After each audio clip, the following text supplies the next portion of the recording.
Thingus. Good evening. Hi. Welcome. Welcome. Welcome to Thingus. It's Summer Fun Edition. Summer Fundis. Summer Fundis. So we're gonna play all the sunshine. We're gonna break our shins. Yeah, we're gonna break all of our bones. We're gonna smell like shit. Yeah. We're gonna get abducted by aliens. That's just how it goes. In the summertime, yeah. Summertime and the happened? games are easy. Whatever happened to this guy? What happened to him? Oh, well, like, I'm right here. You're him. I'm him, actually. Yeah, you're him. But, like, what happened to him? Well, I'm right in front of you. I'm him. Oh. Yeah, but, like, what have you been up to? Like, wait, you're really him? Like they accept that, and then they're like, wait, really? Right? Why? Why are you him? It's like, you're him? Prove it. It's like, well, I look exactly like you're him. Looking I'm at my holding passport. a skateboard. You're holding a skateboard? That doesn't mean anything. It's like, what, do you want me to skate around this airport? Yeah, I want you to skate around this airport. And he's like, fine. And it's like, suddenly he's like trying to prove himself to someone he doesn't know. Yeah, why does he need to prove that he's Tony Hawk?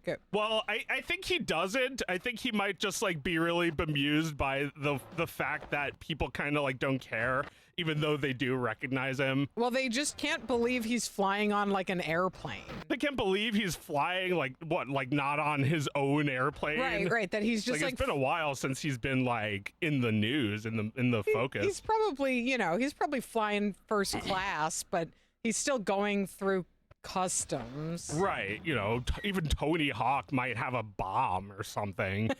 Right. Tony Hawk is putting a shoe bomb in his shoe. He's probably got pre-check. That you sail through when you have that, right?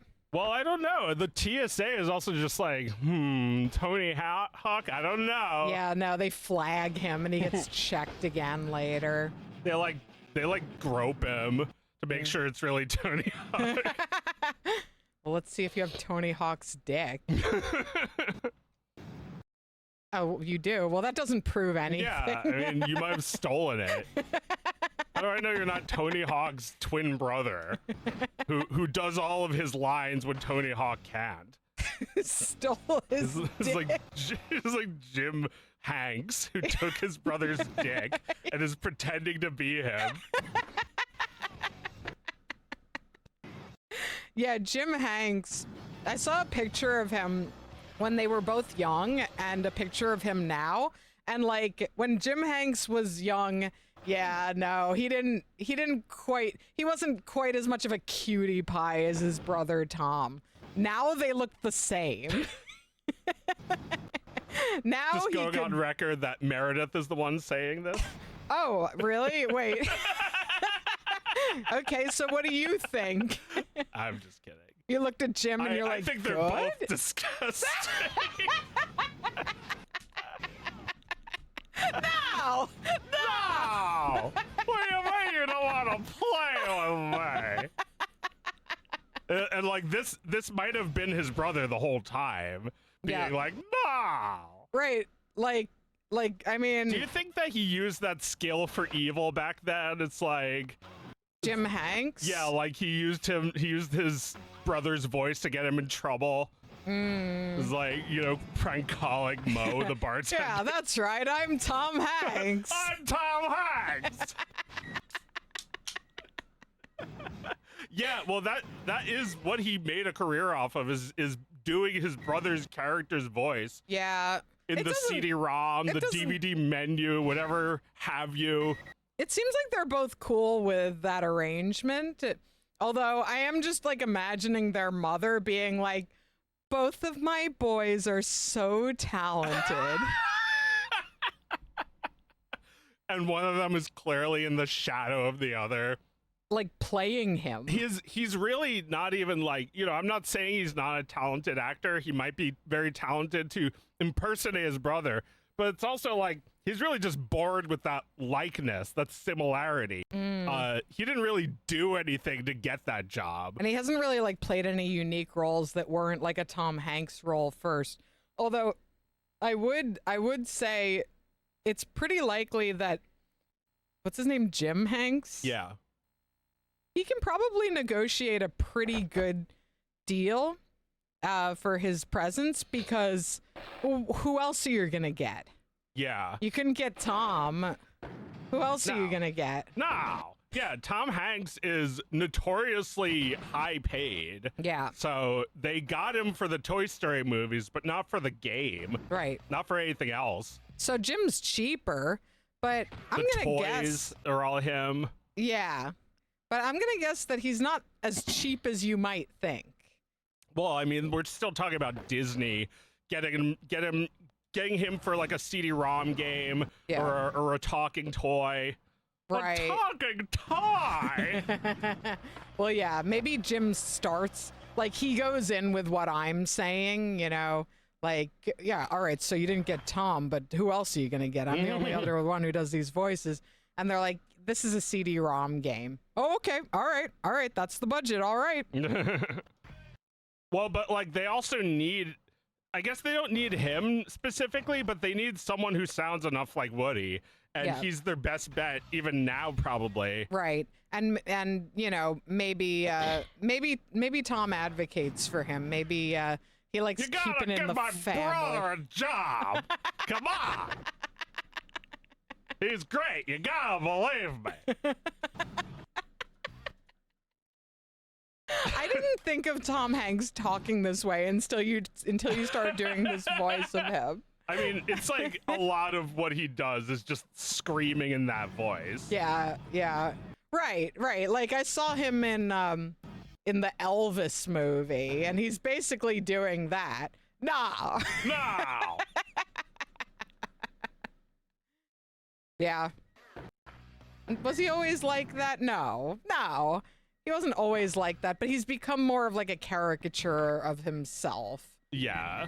Well, like Woody has become like calm, and I don't like it. I feel like he's become more evil as he's become more like an elder states toy. Oh man, I rewatched Toy Story 2. Oscar wanted to watch it this week, and Woody is such a fucking asshole in that movie. It's so fucking funny. Like when Woody sees his TV show for the first time, and his face is like. And then, like, they watch the last episode, and Jesse's like, it was canceled. And he's like, whoa, it's a good show. Why'd they cancel it? And then, you know, of course, the other toys see, like, 5 seconds of Woody's Roundup, and they think it sucks. Yeah, that part is so funny, where it's like, oh, you guys have to see, they just packed it all up, but there was all this stuff, and like, look at it, see, this is a show, it's a show, and it's like, this is weirding me out. Yeah, they don't like it at all, they don't think it's good. And like, Buzz is just like, what are you talking about? Come on. Yeah, right. Oh man, I appreciated 2 really good bits of acting in that movie, and they're both the fake Buzz. Like the Buzz at the store who still thinks he's a toy. Yeah. Like when they're all leaving and they're like, Buzz, you coming with us? And he's like, oh no, I gotta do some catching up with. And he does this great little shouldery, like looking down hangdog. Yeah. And then there's another scene where Rex is telling Buzz about how to defeat Zurg, like he read it in the strategy guide. Yeah. And like the way Buzz is listening, like Rex is here and he's like, like he's not looking at him. He's like, and then like finally he says something interesting and then he looks at him. But before that, he's just doing like that douchey, like, yeah, really good. Really good. Somebody acted for that movie. I was really curious the other day about how they made those movies, because I was like, did they use Alias? Did they use like the original version of Maya? And they used that for like the modeling, but for animating they used their own software called Menvy, which to the press was called Marionette. And that's an internal thing where they never released that. It's just for them. Right. And there's not too much footage of this program, but when you see how they actually animated it, it's like, how the fuck did they actually do that? It's just moving sliders. It's really just adjusting numbers. It's just moving numbers up and down to make their hand rotate left or right. Oh my God. It looks impossible. They could see it in code. Yeah. Well, I can imagine how you might do it. You just, like you were saying, you take great reference footage, you act out the scene, and then you do your best to just try and get, the main points, like the main poses, and then just fill it in as you go. But like that, even that, just like it must just feel great when you actually accomplish something because it looks so unwieldy. Right. But I think like the more you work that way, the more you're able to anticipate. Like, you know, like when I drew comics for years, I learned how to know how much space the word balloon would take up before I laid out the panel. Yeah. And like, you know, that's like a lot of comic artists will like squish their word balloon into the corner. They'll run out of room. Yeah. But like you do it enough and you can just like see it in your mind's eye. Yeah. And there's so many things like that in the process. I'm sure, you know, when they were coding NES games, they knew what the code was going to look like. Yeah, you can see it in your mind's eye, the little Tetris blocks falling into place. Yeah, you don't need a visual aid for that stuff. Well, yeah, like the software they have now, and you know, like the software that's commercially available is all very convenient compared to that. Like you can do so much stuff more easily. There's stuff that they couldn't even do, like basic shit, like having the face and the model there at the same time. They couldn't do that. But they were also like, this is good because without the face, you're forced to get a better performance with just the body. And then you look at the animation and it was totally worth it. Right. He's not a space ranger! He doesn't do lasers and fly! Like every single line he has to show with his body because of that limitation that they lost, and now it's ruined. Well, yeah, you would think that being able to like make things more visually, they would be able to get more artists who are not as computer savvy. Yeah. And then they would benefit from that. But it doesn't seem to have gone that way. No, it's like you can tell when they switch to their new software, Presto. It looks different. Like everything is more expressive, but like a lot more moves a lot more, there's a lot more characters, etc. But like something is wrong. Something is missing. Like it was too easy for them to animate it or something. Right. I don't know if giving them extra work is the idea. I feel like it's just like the thing born from struggle was so worth it. Yeah, they got good. They got good instead of complaining. We're drinking this. I'm sure it was a fucking nightmare, though. It was probably very inconvenient, but it was also like no one's ever done any of this before, so this is actually very convenient that we can do this. You know? They appreciated it. Well, yeah, you get one undo. It's better than zero undos. Oh my God, one undo for you real? Get one undo. That's the first movie. One undo. Damn. And then they continued using that software until 2012. So I don't know exactly how much they changed it. They probably made it a little easier to use. I'm sure the one undo thing wasn't forever. But when they overhauled it, it's like they left behind like the creative process too or something. Yeah. They like speed ran Disney's like 60 years of great movies. Like they did it in 10. Yeah. Well, I guess that's just like technology speeds up. We keep moving past technologies faster and faster. Right. I was downstairs. I offered Joe a Dr. Brown's, and it was like if he was Batman with his hand on my neck. I was Joker, and he's about to strangle me to death, and I just gave him this, and he let me go. Yeah, this is my idea of a commercial for Dr. Brown's. It's like, Batman. He shows him the Dr. Brown's, and Batman's like, you monster. Enjoys the Dr. Brown's while the Joker gets away. Just like the song. Yeah. Yeah, there should be lyrics about drinking a nice cold Dr. Brown's. Brown's. Right, we should be singing it in the summertime, like the summer version of Batman Smells. Is that what it's called? Batman, I know it's a Christmas song, but Batman never smells worse than in the summer. Right. It's hot. If anybody would like to write the summer version of Jingle Bells Batman Smells, where he drinks a can of Dr. Brown's and Joker gets away. So I want to move on because I'm really bad at this game, but before I do, I just wanted to show the save files. Look how old.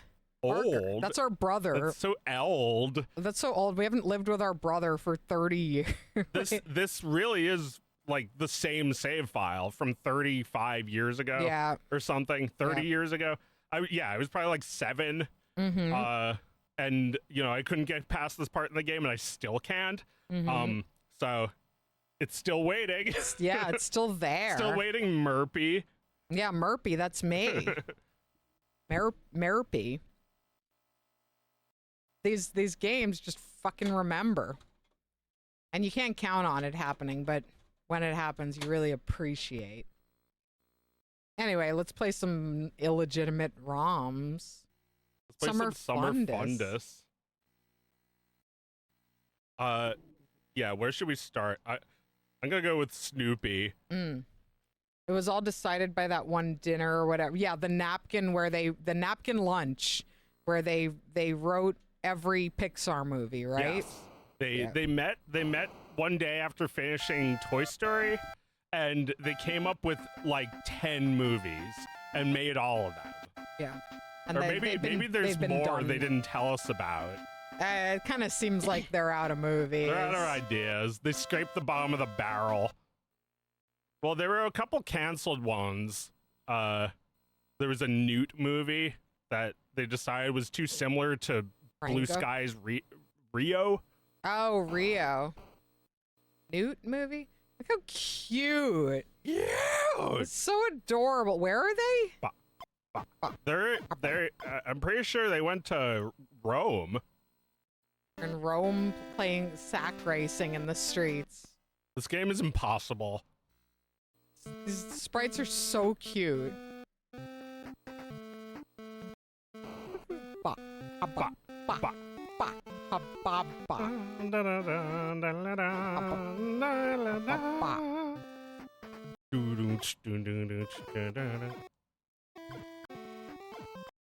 Oh, Snoopy's cousin.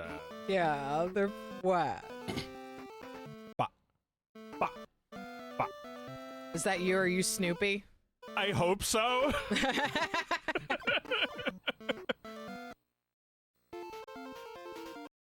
Cute.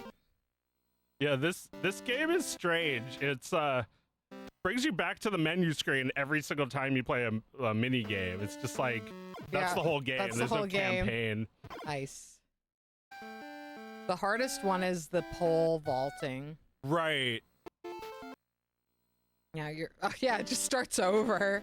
This one's also really fuckist. Yeah, this is in Rome. No! Does it just start over? Oh, he's sad. No. Okay, if I press you have to press the directional. Yeah. I see. You have to swirl it around. Gotcha. Cute animation. Very believably like Charles Schultz drawings. Yeah. Charles Schultz was alive when they were making this game. Oh, that's interesting. Well, like this game is not even really a Snoopy game. It's a mod. It's like a I don't know the exact reason, but there's licensing reasons. They had the right to license Donald Duck, and they made a Donald Duck game. And that's what this is. This is a Donald Duck game. Yeah. Wow. And yeah, we might have that too in the Japanese, but like in America they didn't have the ability to license him, so they licensed Snoopy for this game. So cute this way. Patrick Pifoy says they moved back to the US so they could watch Thingus live. Thanks, so nice. The super early design for Charlie Brown is so cool. Yeah, you mean the way he was drawn like 60 years ago? Yeah, he's cute. They're all so adorable in those old little booklets. They've got a lot of appeal in those early comics. Yeah, they're all very smooth and streamlined, and I think as Charles Schultz got older, his wrist got a little shakier, and he kind of allowed it to make the characters look a little bit more trembly. And then, like, oddly, that kind of became the look everybody is familiar with. Yeah. But those early drawings are so cute. Like Snoopy, the early Snoopy is adorable. He looks more like an actual beagle. Yeah. With big black ears. And he was a puppy. He's really cute. Yeah. No, wait, no. And Linus is a baby. Fly egg. I love it. You get to see the drawing. Do you die if you fly? You're like penalized. The game won't start. Oh, I just want the game to go back. I don't think it will. It's just gonna punish you forever. La, la, la, la, la. The other day, I was like cleaning the kitchen, and Oscar came in and asked if he could. I think he wanted to play video games, and I was like, "No, dude, today is not a video game day." And he went away huffy. He came back like a couple minutes later, and he's like, "I'll give you $5." And I was like, "Dude, no." And like, you know, just like sent him off again. He came back. $10. And I was like, Oscar, we don't do that in this house, okay? Like, we don't give each other money to do things or change our opinions or change the rules of the house. I can't believe you're even asking me that. He's like, 20. And I was like, $20 ain't bad.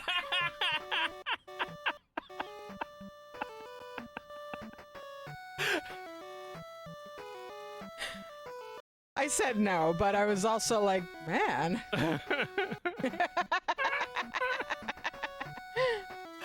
Oh, God.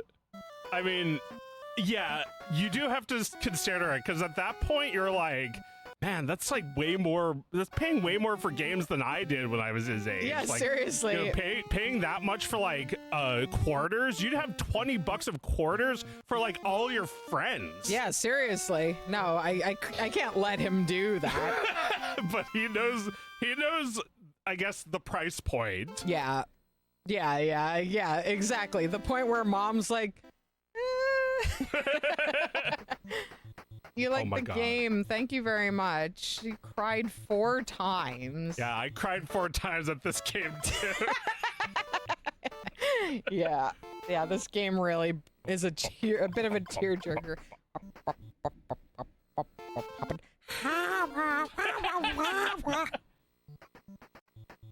Oh, right, not this. This is a different song. This one's similar but different.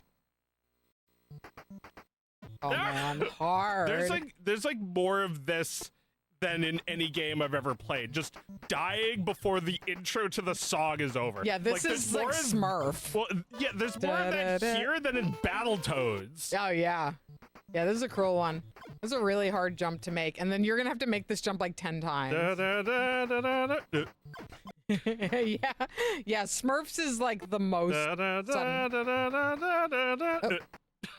I think we should do another Coleco night and play like some homebrew Coleco games. That'd be cool. We should try cleaning those games. Yeah. Because yeah, they're disgusting. God. Oh, this one's got the best song. What am I supposed to do? It's very complicated. I've never mastered it. If only we had the manual. I think you kind of like press it down into the ground. Well, yep. Holy shit, you did it in one First try. Holy shit. Wow. They don't even give you a score. It's just No, you either just you did lose it. or you. You just have to time it perfectly. We did it, gamers. Yeah, that was like beating fucking Dragon's Lair in one try. That's how hard that shit is. Amazing.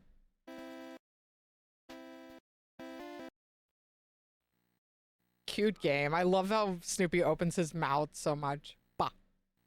Bah. Da, da, da, da, da, da, da. Are these games we played as kids, or do we try random old No. games? We do a bit of each.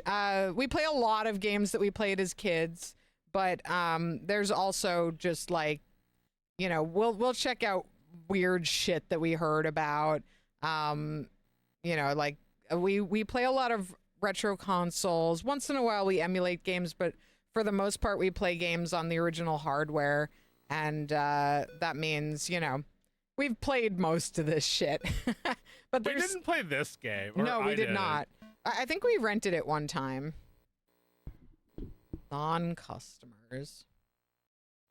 It's like a horror movie or like a thriller. It's like the SpongeBob narrator. Monday. Like we were talking about that a little bit. How children just automatically get the reference, or like they just know the joke without knowing anything. It doesn't need to be a reference. It can just be Yeah. like, they can just do, like I hear my son and his friends doing the Jacques Cousteau voice. 1 being hour like, later. yeah, 1 hour later. Like they narrate their own lives with the Jacques Cousteau voice. Yeah. It's funny to have grown up when SpongeBob was coming out and like remember a world without SpongeBob. I remember a world without SpongeBob, and I'm trying to go back.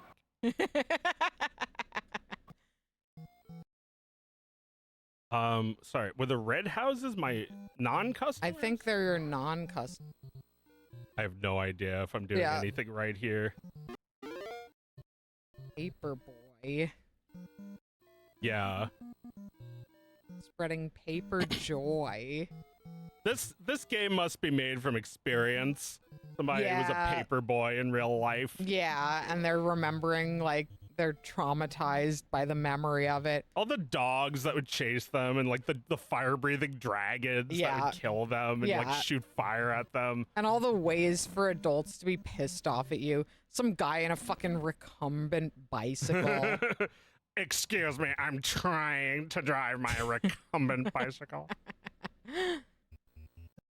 Oh, you rented Super Paperboy and it was unplayable? I can't remember if we ever played Super Paperboy either. Mm. Oh no, they canceled! Well, you know, papers are circling the drain anyway. Yeah, exactly. You guys, you know, just read it on your iPad. Yeah. Yeah, don't be mad at me for rain. It rained. It's just something that happens. Also, I threw it in the gutter. Look at that old fucking car. Yeah. Yeah, like, these are the non-customers that are constantly fucking me up. They were so mad at you that they painted their house. Yeah. Yeah, the whole block is non-customers now. Yeah. They all painted their houses and trained their dogs to attack me. And the natural disasters that attack me are just allowed. They're allowed. Paperboy dies. So yeah, like I'm a paper boy. I spent my whole summer throwing papers into the garbage, and I got paid nothing. Or like maybe I got paid enough to you know fix that window I broke because I was playing because I'm like a boy. It's Monday again. What is the age difference between us? I'm 4 years older than Joe. Yeah, although I feel like Meredith is 8 years ahead of me in most ways. Like, you know, whenever I have like a life-changing epiphany, Meredith's had it like, I don't know, 6 to 8 years I'll be before like, me. Oh yeah, I remember. I remember that one. I remember. I remember. But yeah, like I I was thinking lately that that making art is just about the process, and then I told that to Meredith, and she said that like the end result, the art, is a waste product of the process, and that was like a 1-2 punch for me to be like, art's about the process, and then art's the waste. What? The product is no one cares, and it's like it's all about you being alive and making it. That's why when you look at great art, you can see the life in it. Yeah, for other people, art is not the waste product, but for the artist, it is. The artist is done with it when it comes out. So I figure now is as good a time as any to get into it. I saw a news article that said that Martin Scorsese is embracing AI. Oh yeah, I saw that. I saw like people who've been posting Scorsese memes for like their entire lives, just like hate every movie he's ever made. That's, oh, come on, guys. Some people really need to like get through their feelings about their fathers. Like, yeah, like you can't just turn on a dime like this about an old man you love. I know it sucks. It fucking sucks. Yeah. This shit sucks, but like, how do I feel about this? I don't know if I've actually articulated how I feel about it beyond that, like, it's disappointing. Well, first of all, what he actually is doing is he's partnering with some AI company. I don't even know which one. And he's using it to generate storyboards. Right. So, which generally he would make his own. Yeah. For his movies. So I think it's a bad idea. Yeah. I think, I think like my sense is that when these old auteur directors finally, the AI finally gets their hooks into them, it's because they've been convinced that with the limited time they have left, it will allow them to make more movies than they're afraid they're going to be able to make in the rest of their lives.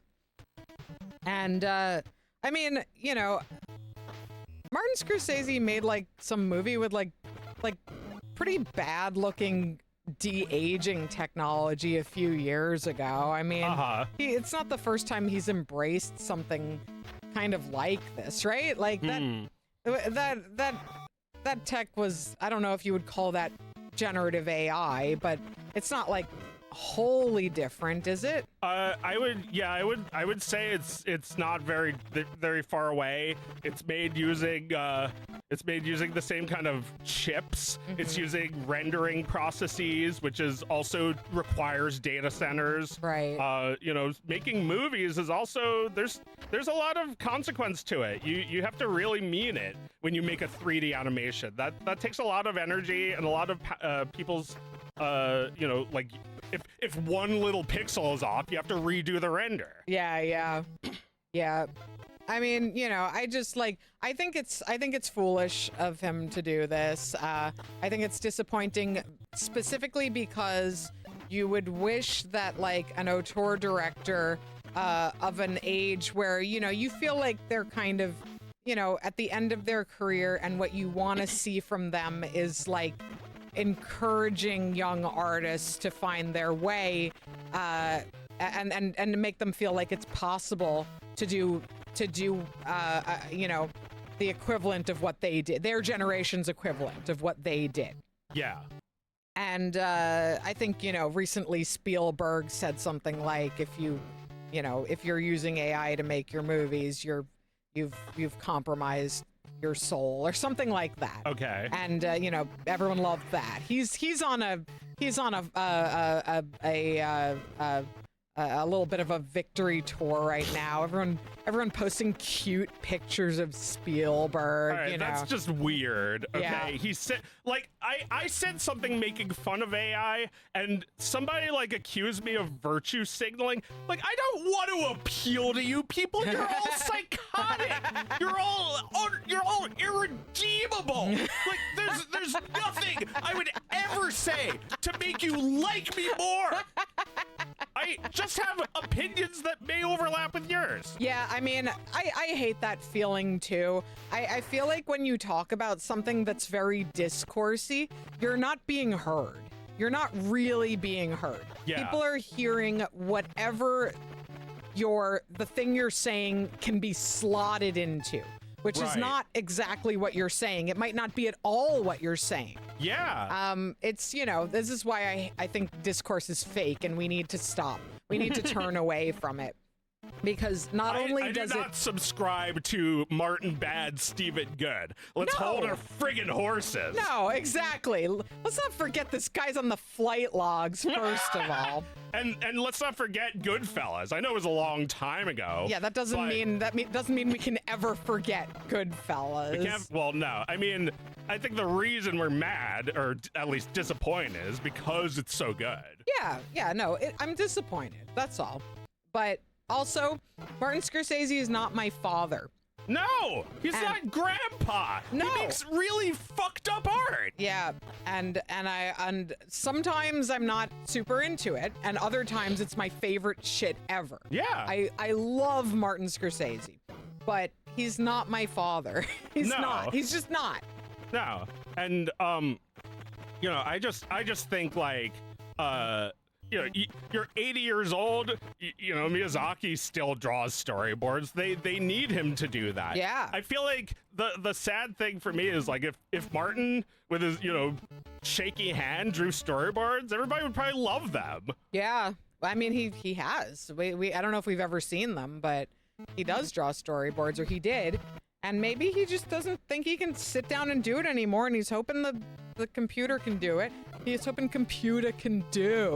Computer. Well, yeah, I mean, I guess that's whatever. It's just that like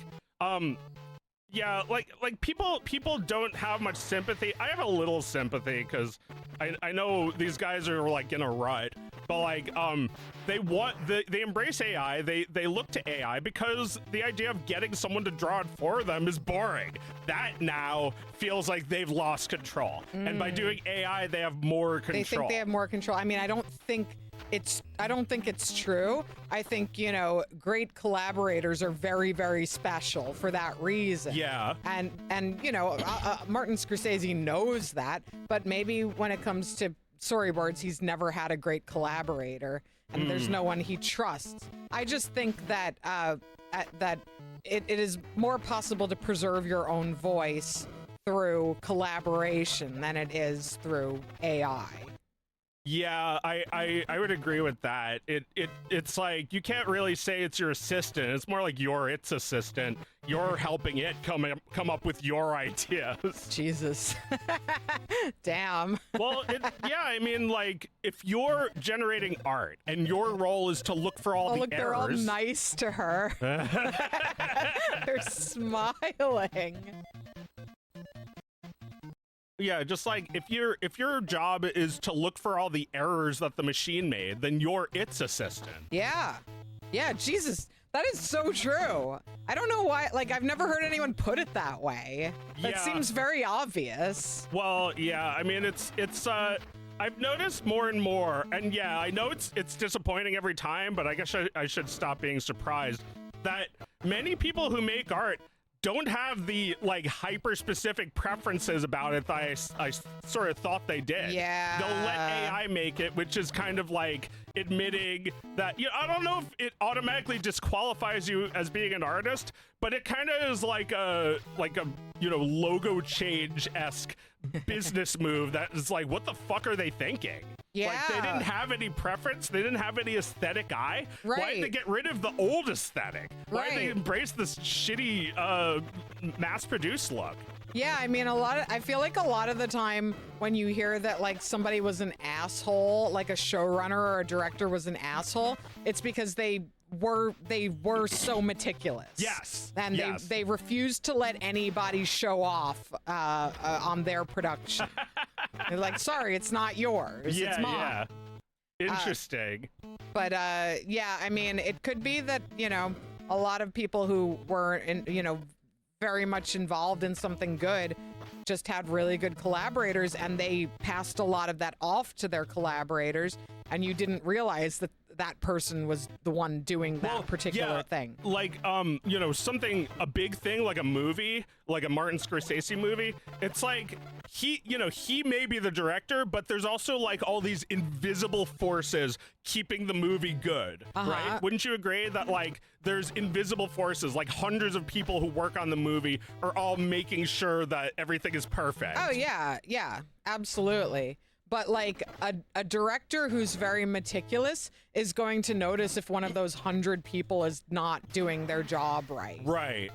They're not necessarily making all of those choices, but they hired that person to make the right choices, and they'll be mad if they don't. And it's possible that like a lot of the people that you thought were meticulous, there was just somebody else who was keeping an eye out. Like work sort of thing. Yeah. There's like a ghostwriter or whatever. A lot of people credit oh geez, what's her name? I'm sorry for forgetting her name.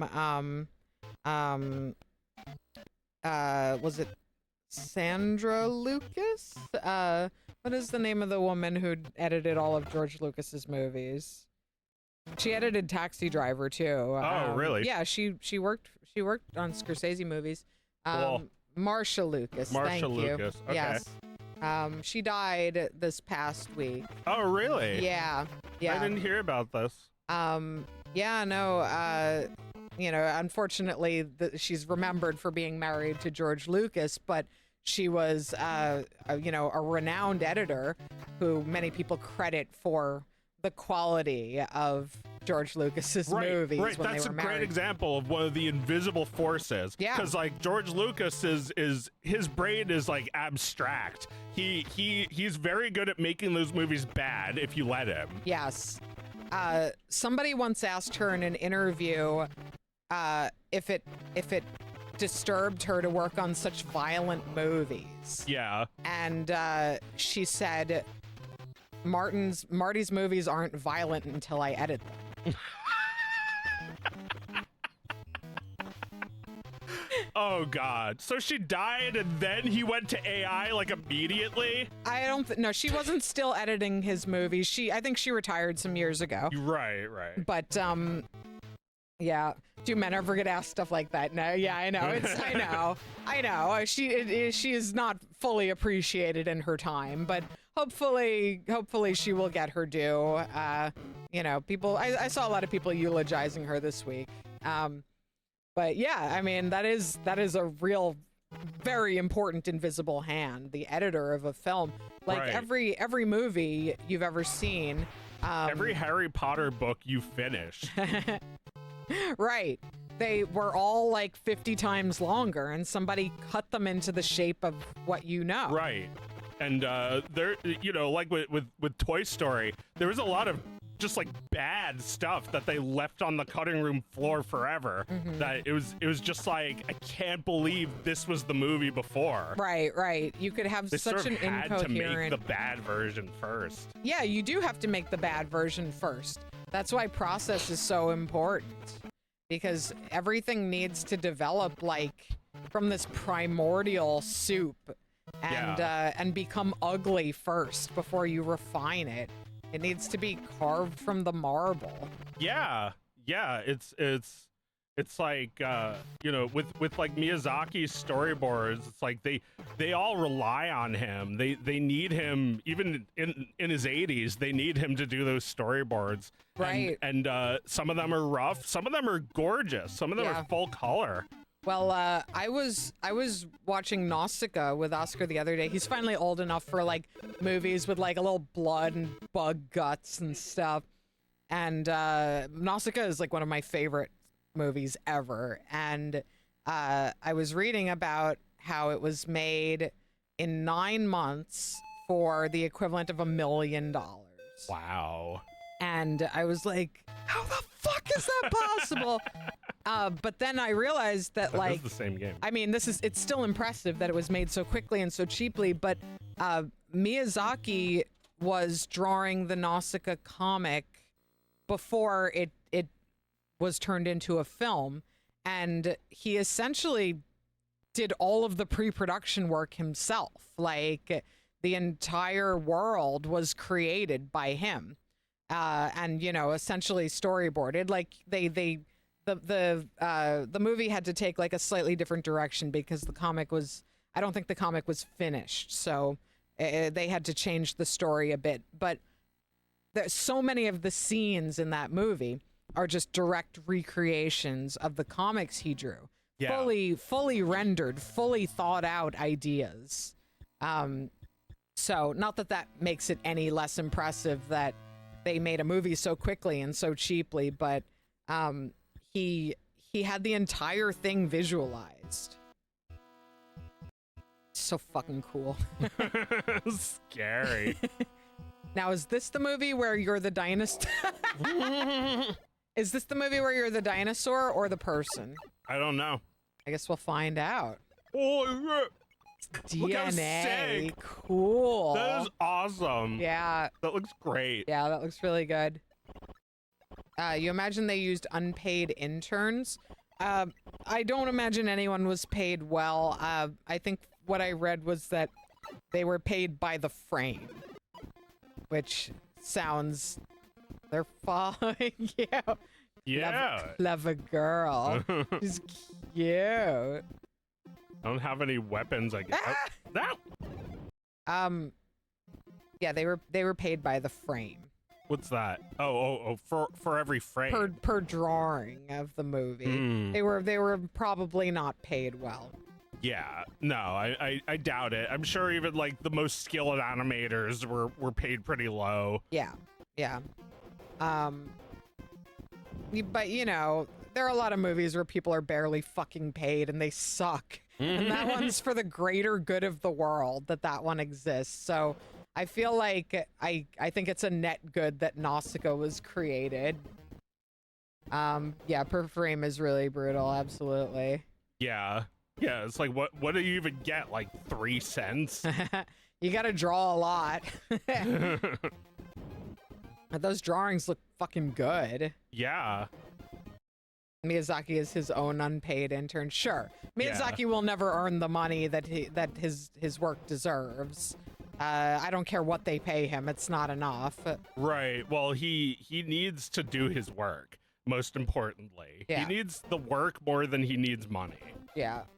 I think he has like a house that he is the only one allowed there, and like him and his animators, and like he like runs away to this house, Yeah. and just like hunkers down, doesn't tell anyone when he's coming back, and then one day he just floats back into work. Yeah.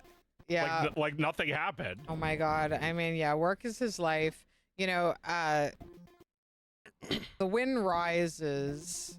If you've never seen it, maybe you won't like me saying this, but I took a portion of The Wind Rises to be his own admission that he gave his life to work, and that he neglected his family life, and like towards the end of that movie, the character is like saying, I'm sorry. And he has his own reasons for saying that, but taken as like, this is Miyazaki's final movie. Yeah, right. He was sorry that he spent all that time working, but now I don't think he is.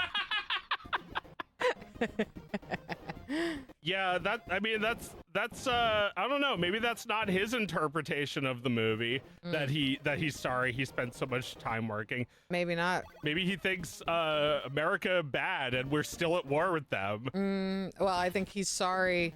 This character is sorry because he developed airplane technology that ultimately was used for weapons of war. Yeah. And maybe Miyazaki is sorry that he's so fascinated with something that is also so horrifying to him. Yeah. You know, like he thinks about war so much in his movies and the devastation and the trauma of being a child during war. Like in My Neighbor Totoro, like the children dream that they plant seeds in the ground and Totoro raises them out of the ground into this big fucking mushroom cloud. Oh my god. Like a mushroom cloud of trees. Oh my god. And I'm pretty sure that movie is supposed to take place just a few years after the war. Yeah. But it's like written all over his work that he's horrified by all this. Yeah. But at the same time, fucking loves planes. Loves those airplanes. So cool.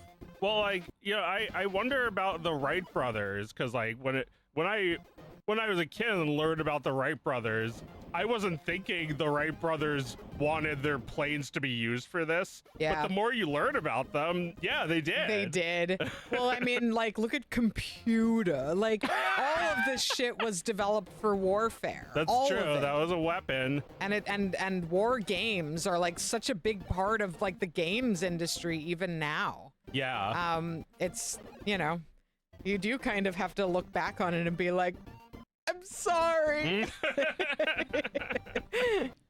Breaks your heart. I'm sorry that we lost. We should have won. We should have won because I made this plane. I'd invented this plane. Well, I don't know. I mean, it feels like he really still hates the West for not just World War II, but Vietnam. And like, I don't know. I mean, there's nothing I can say to get him to like me, probably. No, well, you know. He's mad at his country, too. Yeah, I mean, the West hasn't signed off on a war in, like, fucking decades. Yeah. Yeah, but, I don't know. He lets us watch his movies in English. Yeah. Thanks. Thank you, Dad. Miyazaki-san. He's my grandpa. Yeah, he's my grandpa, and if he ever says anything I don't like, I'm going to abandon him and all of his works and erase him from history. I mean, nothing he could do would make me want to do that. I have been thinking about his famous AI related quote, because the first time I really felt that was when I the thing he said was I strongly feel this is an insult to life itself. Yeah. And I really did feel that when I heard about Jorge's new show, that is like it's like skipping pregnancy and just getting a free fast food baby. And it's like, man, this really is like an insult to life itself, isn't it? Yeah. Because it's like you're talking about skipping the necessary part of creating a life. You're not even making it with your life. You're processing it artificially. Yeah. Right? Like to be part of the process of art is so beautiful and so healing. And if you let a computer do it, then a computer process takes the place of that. And the computer doesn't feel anything. But I get to have sex. I get to have sex. Yeah, I mean, because that's the whole point, right? It's like, what are we talking about? Elevating the sperm to the point where we could like go back to drawing a baby inside of it. Like you zoom in on the sperm and there's like a baby in the sperm driving. Beavis's face. Yeah, Mutant Astronaut. We already talked about this last week. We're just still chewing on the bone a little bit. Yeah, because it's rare for me, but like it's happening a lot this week. The like people I respected are falling victim to the AI companies. Yeah. Getting their endorsements. Yeah. Giving them money to say good stuff about their products. Yeah, it's pretty dispiriting. And yeah, I mean that Jorge quote, which is like, I'll never fucking forget it. And it's not even about him anymore, because like I personally had no stake in what he was doing. And, yeah, I didn't, I wasn't personally disillusioned by Jorge, but the quote is perfect. It's just the perfect way to describe AI. I've never heard it said better, and the fact that he said it as if it was a good thing is, you know, is like pretty tragic, I think. Yeah. But it says everything. It says everything. We'd like to dispense with life and all of its processes and all of its struggle, and be left with nothing except ideas. Ideas like my cum. That's what I want. That's what I want. Elevate my cum until it's basically human. Yeah, exactly. Like, I don't No girls allowed. No girls allowed. I have absolutely no appreciation for what turns my cum into life. Yeah, it took me a long time to come to this realization, but I'm glad that I learned it the hard way. That I had a really bad night, and I spent all night drawing, and I realized that I would be dead if I couldn't do that. If I let a computer do it for me, I'd be so depressed. It's everything. I think there is, like, this frustration that every artist has in some capacity at some point, where they realize that either, or a combination of age, technology, skills are going to put a limit on what it is possible for them to do. Yeah. There is a limit. Now, I think it's in our best interest to embrace that limit. I mean, we can live in defiance of that limit. Miyazaki can't fucking stop. And, I would love to be able to be unable to stop, like that would Charles Schultz with his shaky hand didn't stop. Yeah, just no like excuses. Like, a life well lived is a life lived in defiance of death.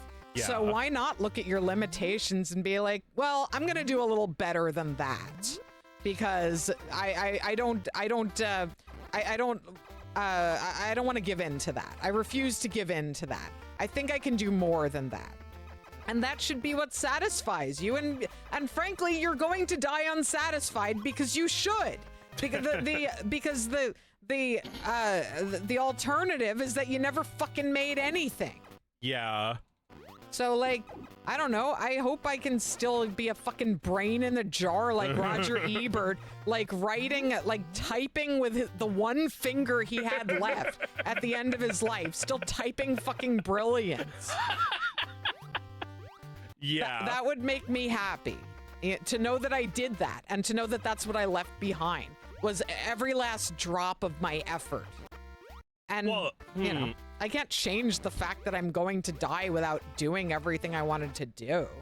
That's the magic word, I think, is like people kind of don't get this, right? Like, effort is not the whole point, right? That's not automatically makes it real art. Mm-hmm. I feel like you can put a lot of effort into something and it can still be like data driven. It could still be formula. And it could still be a tool for capital. Yeah. Yeah, no, not everyone wields it to tell the truth, to say what is in their soul. Some people just wield it to be technically proficient. And I don't know, maybe that satisfies them, or maybe it's just a job. But it's not the same thing as like what I'm talking about. Yeah, no, it's like if you watch like a Pixar short that's like they invented this for this, and it's like that's the only thing that's interesting about it. It's not like it's really just a tech demo. Mm-hmm. Right. And that is interesting, but there's only so many times I can watch a dish run away with a spoon from Pixar's Forks. The dish shatters into a million pieces. Wow, impressive. Look at all the particles.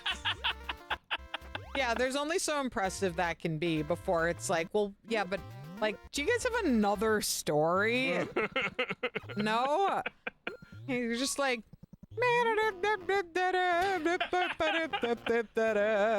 Pixar.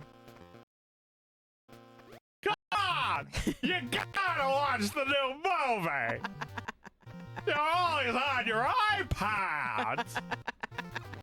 I want to be played with! Like, those fucking creepy toys are so desperate to be played with now. Yeah, I don't want to play with I you don't want to anymore. play with you anymore.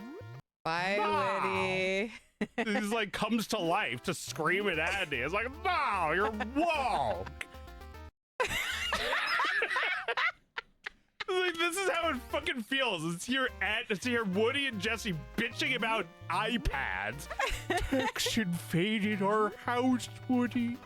You have to do something. Like, he abandoned you. Yeah, he fucking left. After he screamed at you in the third movie about abandoning Andy. Yeah, you fucking left. Fucking left because it's just his show. The second Andy ripped his arm and didn't take him to cowboy camp, he's like, one more ripping Andy's done with me, and he wants to go to fucking Japan and never come back. I wish I could live in Japan. Sometimes I just want to go away to Japan. Is that crazy? Woody is like that guy in the meme that's like, place Japan. Place Japan. I actually want to go. Well, it's a great country. It's a really good country. You'll love it. Yeah, that movie's really good, but as we know, yeah, the third movie is not related to those two. No, it's not from the same brood. No, something is very wrong. Something's off. It's, you know, it kind of feels like a spin-off or like a post-mortem. Yes. It's not really like a trilogy as they have you believe. No, well, especially now that they've continued it. We gotta complete the second trilogy. Oh my god. What was I gonna say? About the fourth movie. Or the third movie. Oh, man. Oh no, I like, the more I think about it, the more I think you're right.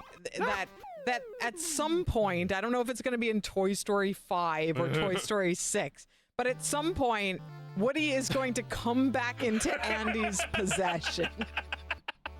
I think you're absolutely right. Because that would make me mad. Because it would be the most infuriating decision they could make. The biggest betrayal you can imagine. It would just be so stupid. They're definitely going to do it.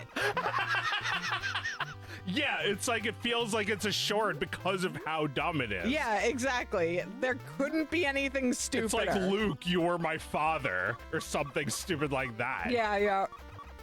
I love how you're playing Metroid. This is a summer game. Or wait, hang on. Let me make it summarier. Oh, right. Yeah, she needs to be wearing a bathing suit. Sid is painted. How do I get out of here? Sid is painted as a villain in Toy Story, but he's literally a child playing with his toys. You mean that happy child? Right. Buzz correctly recognizes that Sid is just playing. Oh, right. Buzz is like, you mean that happy child? Fun. That ain't no happy child. Yeah. He tortures toys just for fun. He's having fun. Yes. Isn't it your job? Isn't it your job to help Sid have fun? Well, I feel like that would be a freaky toy in the bad way. It's like, we're here for Andy when he needs us. It's just like waiting to blow up. Right, like if they talk to that combat Carl, he'd be like, it is my sworn duty. For my country. What do you mean for your country? Like I said, for my country. What does that mean? That's not a sentence. Right, and like the little green soldiers from across the street are saluting. And like the little aliens are like, they're all those aliens are in a cult. They think that the mystic portal is gonna take them to Nirvana. Yes. And then they become the Potato Head's children. You've saved our lives. We're eternally grateful. let's adopt them. Like, that's funny, you know? It's not funny when they're actually living with them in the next movie. No one asked for that. That's right. Like, they kept them around because at the end of Toy Story 2, they show that they adopt them and they show that Buzz and Jessie get together. Oh, yeah. So They don't, though. the only way they could make me care about Buzz and Jessie's relationship is if he abandons her. Well, the relationship's never in danger, but the relationship's never anything, because in the next movie, years have gone by and he hasn't fucked her yet. Like, he's still too nervous to hold her hand. Yeah. And then, like, the end of the movie, they hold hands as they're dying. Yeah, that's not a relationship. Well, Jessie, this is a good place and time as any to, you know, seal the deal. Why aren't you the sweetest? They're melting. I saw someone say, this is someone else's joke, it was hilarious, that there was like a tweet that said, like, Tom Hanks says that in one of the most heartbreaking scenes of any Pixar movie happens in Toy Story 5. Yeah. So I like read the replies to see what people thought the scene was. And someone says, Andy dies with his eyes open and the toys are forced to sit still while he decomposes.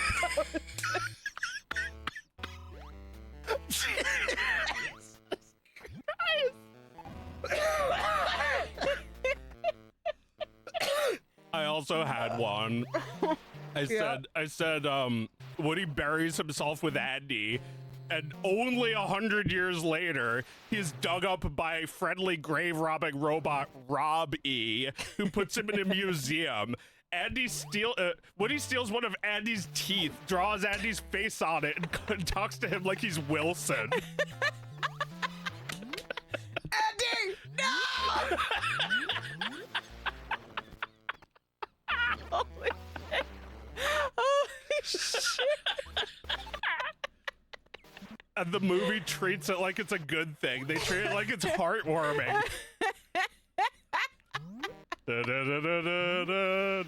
As the sun explodes. So Rob E is like an earlier generation robot of Wall-E. Is that the idea? Yeah, that makes sense. It's like Before the Earth was completely destroyed. Yeah. They're like they're trying to clean up the corpses because they're underneath all the garbage.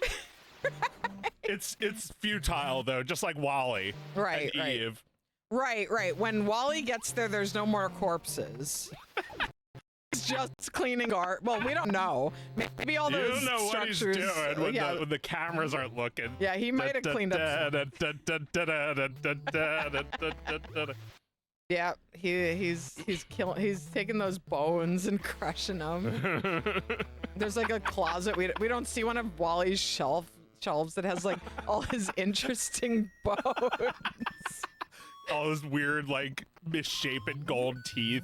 He has like collections, like necklaces of them. Like that little dude from not Aqua Team. What was that show? Sea Lab. There's like this episode where the captain gets stuck under a vending machine, and like the vending machine keeps throwing cans at him, knocking his teeth out. Right. There's like a little robot dude who keeps taking his teeth and putting them into like a necklace or something. Right, and that's gonna be Woody. And he's right, it's got like a face drawn on it, and it's got like brown residue of blood on the other side. The fucked. I mean, anything they do would feel like that. Yeah. Like, you know they're gonna do that, and we're gonna be like, but why did they do that? You know, they show like older Andy smiling at Woody, being like, oh, I used to have one just like this, and Woody winks at him, and then he has a heart attack and dies.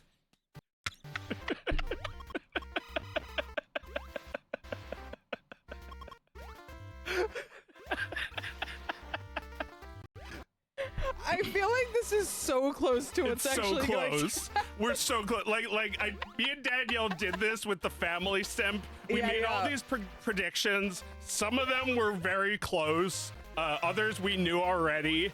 And some of them were completely off. But like, yeah, but like quite a few came true. yeah, a few happened. Yeah. Well, yeah. I mean, Pixar's not gonna watch this, so it's not gonna influence their decisions, which are already made anyway. Yeah. They've already figured out the next 5 Toy Story movies, and this shit's going to happen, and we're gonna come back to this and listen to it and find out how true it was.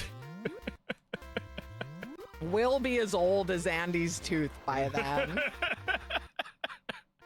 When they make Toy Story 10. Yeah. Oh my god. How horrible. But it's better than AI, right? Made by humans. Well, Made by I don't think people should say that. Are you sure that everything Pixar does is AI free? Like, are we sure? Can we be sure that? Because No. everyone's being forced to use AI, right? Yeah, no, they haven't said anything about it either way. But I don't think we should say made by humans. No. Made without AI. I don't think we should say that. No, because I might use AI. I just think if I do, I'll probably still call it my art. I'm not gonna let it do it for me. I mean, even if we don't use it, like Right. I wouldn't say that. I would like to communicate in some way that my art is like really from me, but I'm not gonna put a Nintendo seal on it either. That's just one way. Well, this is a seal of quality that didn't exist a few years ago. So I'm just going to continue operating without putting the word AI on my work That's at a good all. point. You shouldn't even mention it. Don't even put it in people's minds. They'll just start wondering if you're lying. Yeah, or just thinking about AI when I want them to be thinking about my work. Well, yeah, they're thinking about you, not the work. Yeah. That's too many artists make this mistake. They think it's all about the product. People are looking to replace their Harry Potter collection with your woke fantasy. They just do it if it's good. Right. Make a woke fantasy that's better than Harry Potter, and people will just do it. Yeah. I you can't hate that. expect them to like it because you're a person or something. Yeah, no, it's gotta be undeniable. And I don't think, like, if your work is undeniable, you don't have to put made by humans on it. That's true. You don't need to stand up for yourself, defend something that no one was even. Yeah, like your work undeniably. Yeah. Your work undeniably speaks for itself. It knows. We know that a computer couldn't make it. Yeah, I was watching a writer play my game one day, and he was critiquing aspects of it, and some of what he said I was like, yeah, and some of it I was like, yeah, I don't care. And he criticized my overuse of hyphens in places. And one of his chatters was like, made AI, and he was like, no shot. Like, he was just like 100% sure immediately that there was no AI. And I was like, yeah, like if you know, then you know. And like, I don't think anybody needs that to be qualified in their work. I don't know if I could recognize if something like a video game's dialogue was made with AI. You don't think so? Well, I mean, I guess I skip all text anyway. Right. Well, there's a lot of generic sounding barks in games and stuff. I feel like a lot of game studios are feeling pretty safe about replacing things like that. And I feel like, there a lot of anti-AI conversation is about, like, you can't replace barks with AI because that's just going to be that's just going to be a slippery slope of like what's acceptable to replace. Sorry, barks? Yeah, like when you're like walking around and some guy's like, my wife died, and you just keep walking. I love that in GTA. It's so fucking funny. Yeah, and I mean, watch it, asshole. Yeah, I mean, that stuff fades out. I still think that stuff should be written by, like, I agree that that stuff shouldn't be written by AI because it should be good. But Yeah. I also think it is often so generic that is a thing that people AI, wouldn't give me notice. 300 barks. Yeah, exactly. You know, someone can do that and will. Yeah, absolutely. Because of how generic people expect that stuff to be.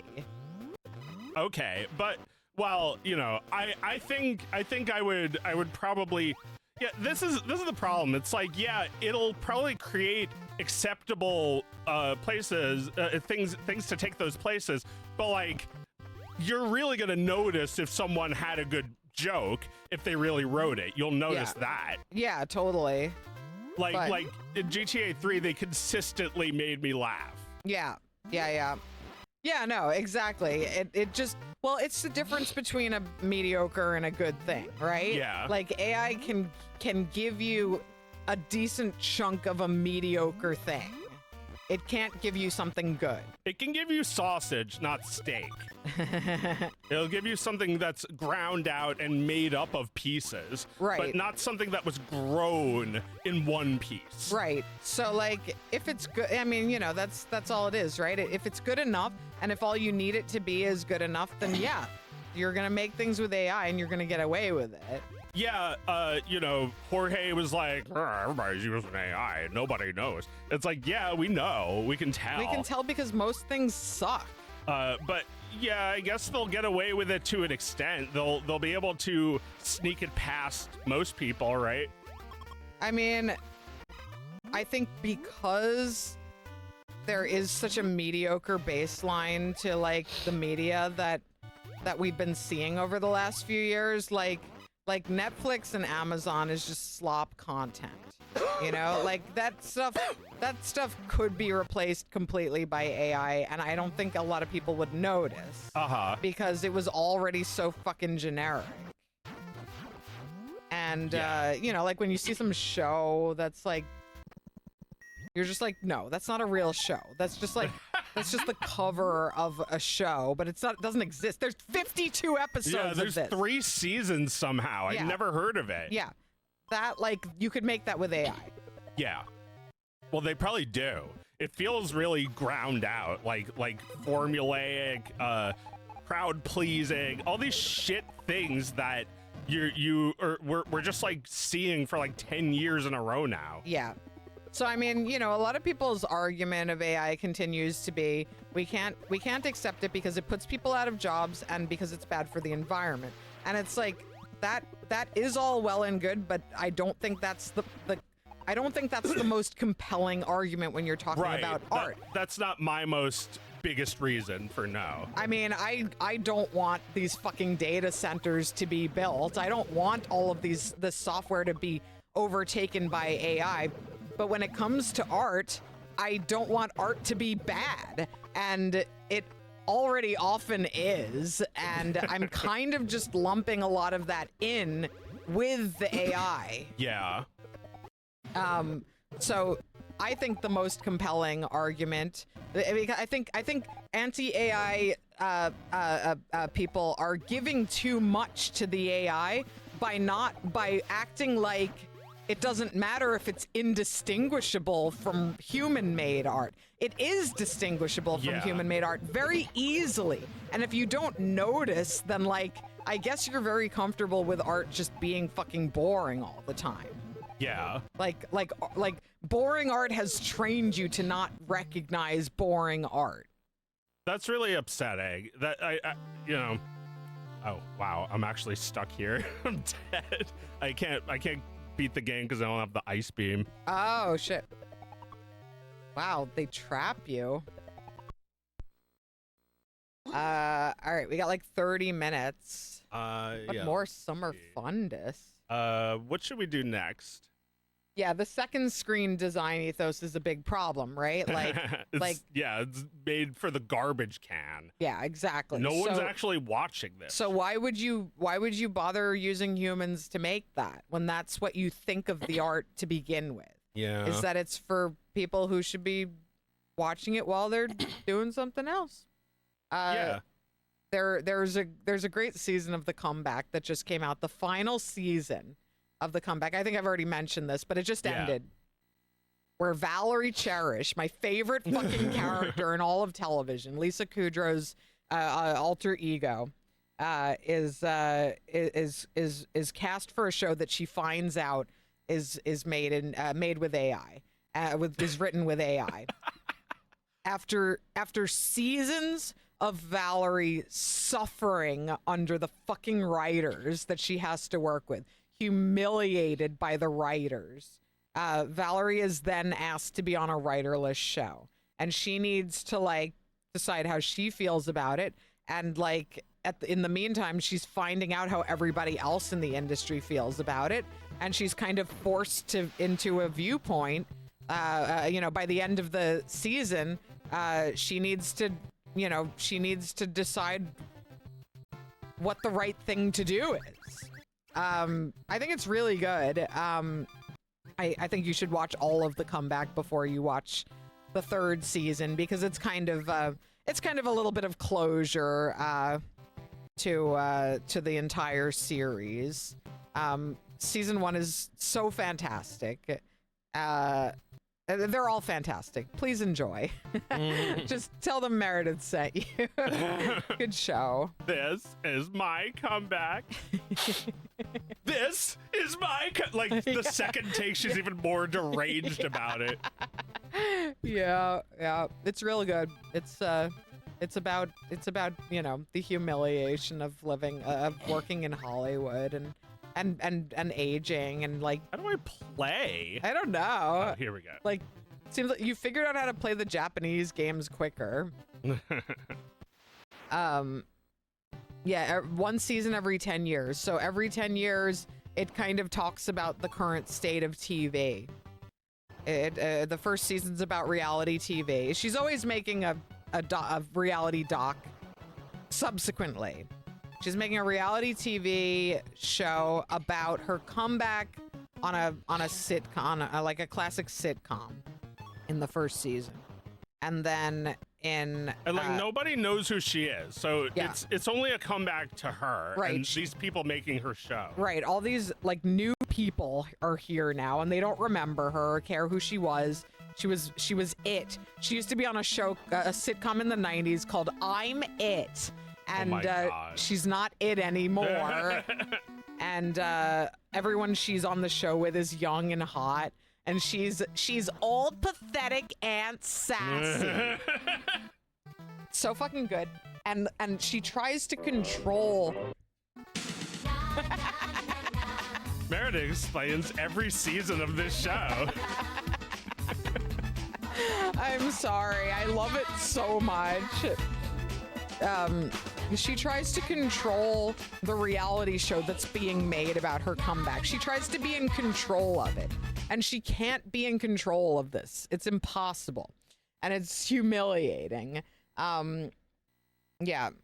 It's so fucking funny and good. And then in the second season, she's making a gritty HBO drama, and in the third season, an AI TV show.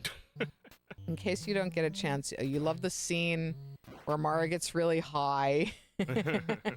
Oh, I'm glad you liked it. It was fun. I feel like I kept asking Joe, like, how can I make her look higher? And that's right. Joe said, I need to make the camera below her. Like, the point of view needs to be coming up on her like she's in the sky. Yeah. I said that you need to make her look like I don't know how that even worked, but like it just works. It like it's like it makes her look more high somehow. Yeah, she's lost. Like the camera can't follow her because she's up there, you know? And she's looking in that direction. Like there's like movement in this direction that the camera is having trouble following. It puts you off guard. Yeah. There's something about it that because I did a few drawings of her high, and I landed on one where the camera was below her. The dog. This Paperboy 2? Yeah. Oh. Hey, they really upped the graphics in this one. Yeah, there's like monsters that shoot fire. There's like cannons. It's Artie's house. Yeah. There's a moat and cannons. Welcome to Boston.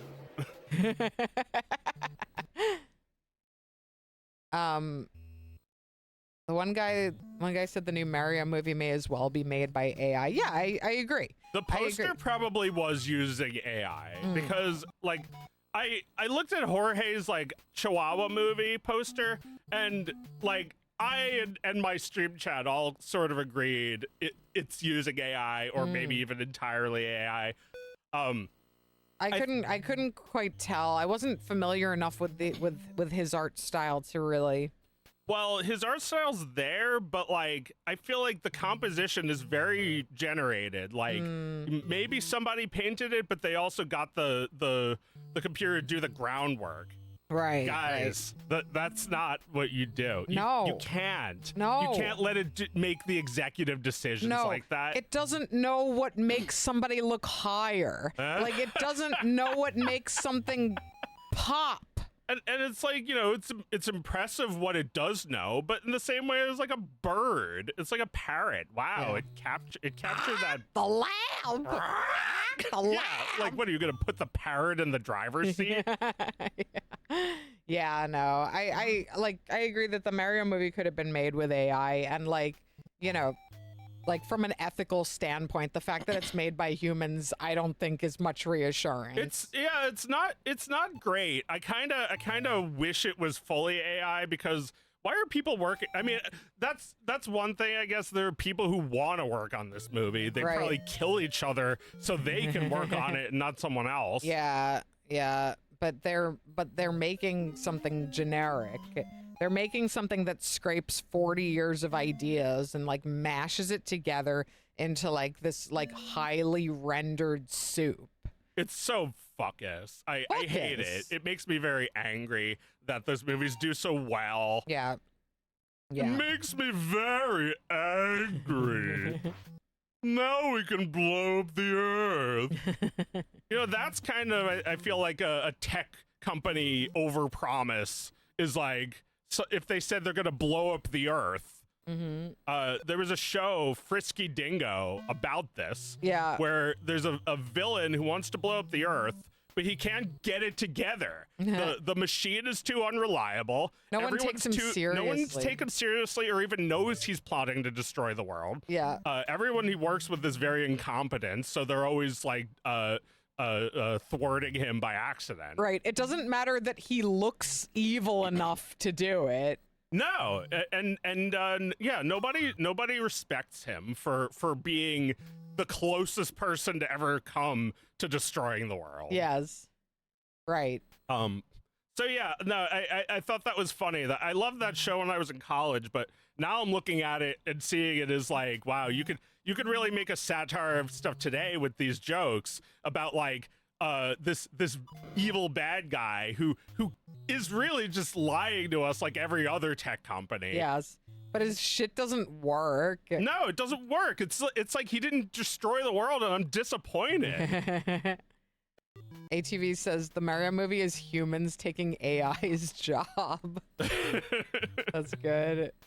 Yeah. Well, because like people definitely are like, oh, I want to work on that. I want to animate Mario's mustache.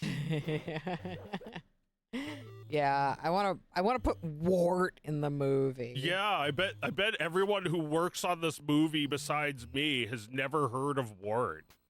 Nobody's fucking heard of wart.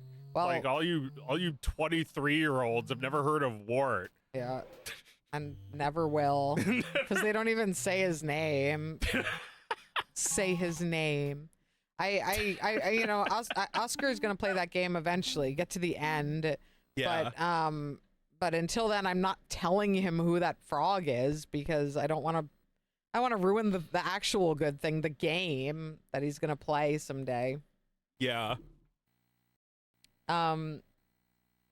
Are we done with AI? Do you want to talk about the GitHub token thing? Oh, right. Yeah. So I saw that, and you know, I'm not gonna be like, oh, here it comes, the bubble burst. Yeah, no, like the little Ed Zitrons, not even like the actual guy, but like the little ones that budded off from him. and are just like, today's the day. So yeah, I'm not saying that, but I am saying, oh hey, check it out. They're actually forcing users to bear the cost of AI, which is interesting because I've been saying this, that if people had to pay for it themselves, they'd be like, what the fuck? Right. And then I saw that Reddit thread. I was like, well, that's a little cathartic. People are like, what the fuck? Yeah, they're like, what the fuck? I mean, you know, should pay for it. You should pay for it in your electric bill. You should see how much it costs. If Americans had to pay for their gas and beef and corn, they'd be pretty fucking mad too. Yeah, but gas and beef and corn have more of a utility than AI, which you know, I always say, like, you know, use AI if you need to, but please never thank AI. It's just a waste of energy to thank something that's not alive. Right. And it's literally a waste of energy, as we found out. They're like saying in the Reddit thread, hey, I thanked my AI and it took up all my tokens. It took up like 4% of his monthly usage to thank AI. Yeah, he was like, cheers, pal. So that shows you how much AI compute power is being wasted on people talking to it. Right. Yeah, you shouldn't treat it like it's a person who needs to be thanked. I know that's just like no one thinks about it. They're just like, holy shit, it worked. Thank you so much. Yeah. Like, yeah, you would probably say that to a person. I mean, I got a robo vacuum a couple of weeks ago, and I thank that fucker all the time. Well, yeah. Why don't you just say thank you out loud to your AI? It's the same. Yeah, exactly. You're typing it. Stupid. Well, yeah, I mean, it feels rude, but it's not live. You tell it, how do I do this? And it gives you the solution, and then suddenly it's like, okay, how do I do this? It's like, you don't have to be polite. Yeah. Just ask it another question immediately. More, yeah. It's not gonna not answer it because you didn't, because you weren't polite. Yeah, I do think that this does represent possibly a breakdown of like, you know, it limits the future of AI because these companies are bleeding money and people are not willing to pay what they're actually costing. But you know, regardless, there's not a single politician who doesn't support the building of these fucking data centers. There are not many citizens who support the data centers. Yeah. But every politician is gung-ho about giving tax incentives to these companies to build these massive fucking data centers that won't even get filled with stuff because there's no hardware available. So Mark Zuckerberg can fail again. Yeah. Can have another massive failure. Yeah. And just, he's having fun. Just like pollute the fucking water of more towns in America. This guy who's spying on your daughter is building data centers in your backyard. Yeah, this creep. Disgusting pervert. He's been Facebook stalking girls for decades. Yeah. These guys are allowed to fuck up 1 million times a lifetime. Yeah. Just because they made a few dollars for investors. Yeah. A long time ago. Long time ago. Yeah, 15 years ago. Yeah. We're done with Facebook. You don't exist anymore. Except they do because they've got Insta. Yes, that's true. Insta is still a website, but you know, every time someone links to that shit, I just give up because they make it too hard to look at without logging in. There was apparently some horrible data breach because people figured out how to ask the Meta AI to give them the login, and they did. They did, yeah, because you let your fucking AI control the kernel. What are you doing? Yeah, that's so. Well, they don't know how to fix it because they coded it too. So it's just in there now. Yeah. It's like you know how popcorn works? Inside of a kernel there's a tiny bit of water, and that water boiling causes the corn to invert when it gets really hot. Yeah. So like they're just like a poison drop inside of your popcorn kernel that could pop out whenever you're not expecting it. Yeah. And you're not going to be expecting it because you don't know what fucking code you're putting in the first place. Well, yeah. I mean, you know, if you're using AI to code your game, whatever, If you're using it to code infrastructure, like what the fuck are you doing? Yeah, no, that's so stupid. And to become dependent on that is so stupid. And I think it does make me feel a little like maybe when people realize that that is so expensive to do, and that there are so many examples of it not fucking working, of it ruining infrastructure. Or yeah, like with Blue Sky or whatever, just like making an app unusable. Yeah. Somebody was saying rsync is an old app that got an update that broke it. Yeah, unfortunately, the open source community is suffering terribly from this right now. Yeah. A good summer game. Yeah, open source is great. Blender is open source, and they were criticized recently for accepting donations from an AI company. They needed to tell people we're not implementing AI into any versions of Blender. We're accepting their money, but not as much as we would have, because you guys are mad. Right. Right. And basically they have some implementations with their AI to Blender, but I haven't used it. I haven't really thought of what I'd use it for, so I might not use it. I don't really like Blender for that reason. Yeah, I think it is, you can see why people are very distrustful of something like that, because it's been creeping into everything. Yeah. And eventually you're not given a choice if you want it or not. Right. And, like this company calls themselves Anthropic. It's like makes it even more stressful. Wait, this is Anthropic gave money to Blender? Yeah. That's pretty bad. Yeah, that sucks. Yeah, like they say they're Anthropic. Okay, but you've fucking said like Tesla said they were Tesla. Yeah. They said remember what's his name? Remember what Nikola is his Tesla? Name? Not him. Remember Edison? Yeah. Remember Edison bad? Well, we're calling ourselves Tesla because Tesla good. Yeah, because Tesla, who died feeding pigeons on a park bench, was good. Yeah. He was good because we're like that. Yeah. We're indie. We're the same as you. Yeah. We're better, actually. We're more indie than you are. Holy shit. But yeah, Blender is still free. You can still use the old versions, which are still good. I was really curious about something Gabby said. I don't know if it's true, but we were like spitballing about the possibility that computer graphics were highly controlled by SGI and other companies that own patents to some of these inventions. And I can't really find the definitive proof, but the timeline kind of checks out that like stuff invented in the 80s or like the 90s wouldn't really become available to use in your own programs till now. Until like 20, 30 years later. Yeah. Right. Yeah, no, it's compelling. You haven't found any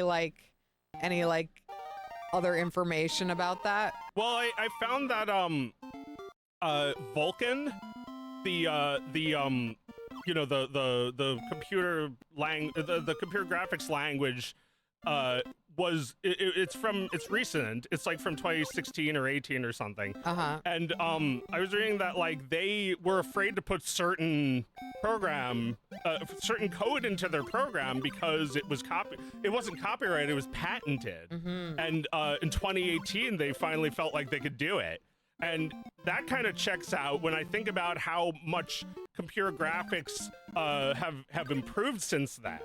Like Vulkan is incredible, and it just didn't used to exist a few years ago. Is that like Vulkan shaders and shit? Yeah. When I see Steam talking about that. Yeah, Steam loads Vulkan shaders, and Vulkan is like I think it's like a new library that was made specifically for multi-threaded CPUs like the Switch, which would have multiple cores running at once, and that lets them do more advanced stuff with less power. I see. So that's just like, that's something that pretty recently has become like common enough that you can see it on different platforms, which would then and potentially open source stuff as well. which would then potentially destroy the need for consoles, because it flattens out games into like, you know, being available on every system, which means that PC is the dominant system. It does seem like we're kind of getting to that point now where console is going to stop being a thing. The cost of hardware is so high. I mean, I don't even know if people are gonna be able to afford these high processing PCs anymore. Well, yeah, that's the thing. They're both going up, so it doesn't seem like great to do either. Yeah, I mean, I want to see a brand new low-powered console. I think that blows everyone away. That's what's gonna have to happen. We're gonna have to see consoles with withered technology. Withered technology, yeah. You have to use lateral thinking. I think that is probably going to happen, because like Nintendo and Valve just raised the prices on their consoles. Yeah. Nintendo maybe by about $50 for like the Switch and the Switch Lite. And wow. Valve raised their price by significantly more. It's like $200. How much is the Steam Deck now? It's like $850. It's crazy. Man. Yeah. Yeah, that's a you were lot. thinking of getting one? Yeah, actually, I wasn't gonna play anything on it. I would probably see if I could use it for puppets, and if I couldn't, then, well, that's why I'd probably use your Steam Deck to test it first. Yeah, I mean, I bought a Steam Deck for game dev. I use it too. It's fun. But mine is pretty old at this point, and they're very hard to come by. Oh yeah, is there like a better new version? There's an OLED version. It's pretty much the same. You know, the screen is just a little better, but I don't fucking care. I'll never notice, because I play fucking Balatro and Forbidden Solitaire on my Steam Deck. Ow!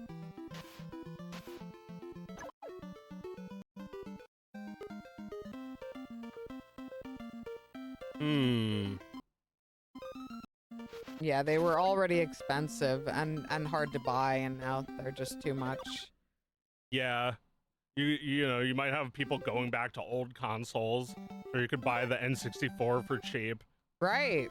And with, you know, enough time, the restrictions on developing for them have been worked around.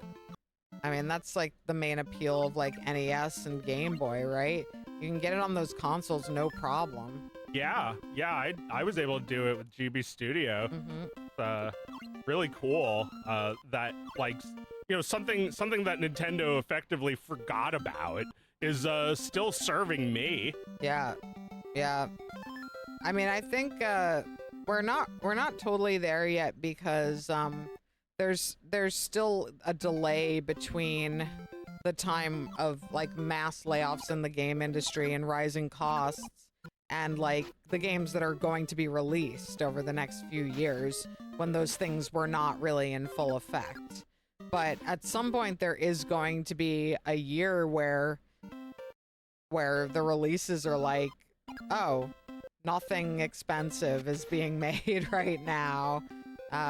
It's nothing but shitty little indie, you know, low graphical fidelity games, low budget games, and I look forward to that day. I mean, this year is insane. I was looking at a calendar, and there's like 10 like massive AAA titles coming out in September. Yeah. They're all trying to get ahead of GTA 6, which, mark my word, is not coming out in November, which means it's not coming out in 2026. It's not. Fucking crazy. I think if you're scheduling your game around GTA 6's release. Yeah, don't be silly. People will still play your game, right? Yeah. Well, you know, I saw people saying, I feel like I kind of agree with this, that like all these games are set to release before GTA 6, and it means that like a smaller game, like a smaller indie game, has a decent opportunity to release at the same time as GTA 6 and be a little bit of counter programming. Yeah. Like go for it, man. Because everyone else is clearing the way. Yeah, you don't know that I want to play GTA 6 as soon as it's out. Yeah. I mean, you know, I don't think it helped me very much that I released a game like the same week as Elden Ring. But then, you know, I acknowledged that, and it did get people's attention when I did. Just to be like, you could play this fucking Chad Elden Ring, or you can play the Virgin Perfect Tides and have lots of fun with a shitty little game instead. And, you know, quite a few people took me up on that. Game Japan. Yeah. Yeah, exactly. Game Japan.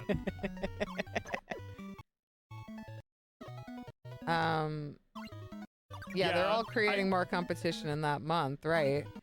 Sorry, yeah, go ahead. I don't know. I mean, I don't think anyone can know, actually. Right. Like, is there such thing as the competition? I mean, if you're really hyper focused on that first day, then maybe. But I do think that like there are other days. There's like trillions of days that happen after the first day. Yeah. Well, every dog has his day. Every dog finds a way. Yeah, even me. Maybe my game will find its audience. Why don't you release it on the same day as GTA 6? Well, that'll be waiting for forever. Yeah, no. But I mean, you know, you don't need. No, I don't think you need to wait for a good time to release your game. I don't think so. I think there's just too many people playing on Steam and whatever, and like, you know, the games press doesn't really amount for much compared to, you know, the possibility of your game going viral, or just, you know, getting a boost from the Steam algorithm in some way. That holds so much more promise. Like, you know, I reposted my Perfect Tides like station to station trailer. All I added was the little Nintendo Switch at the beginning. Click. Yeah. And that video got a boost from the algo. I'm not sure why, but a lot of people discovered that video and got really into Japan. it. Yeah, exactly. Right? Suddenly the game is Japan. Yeah. But yeah, you never know where that's going to come from. You never know where the virality is going to be. So, you know, counting on being like reviewed on release day on Kotaku, like that's just not as important as you know, the million other ways that you could get attention. Yeah.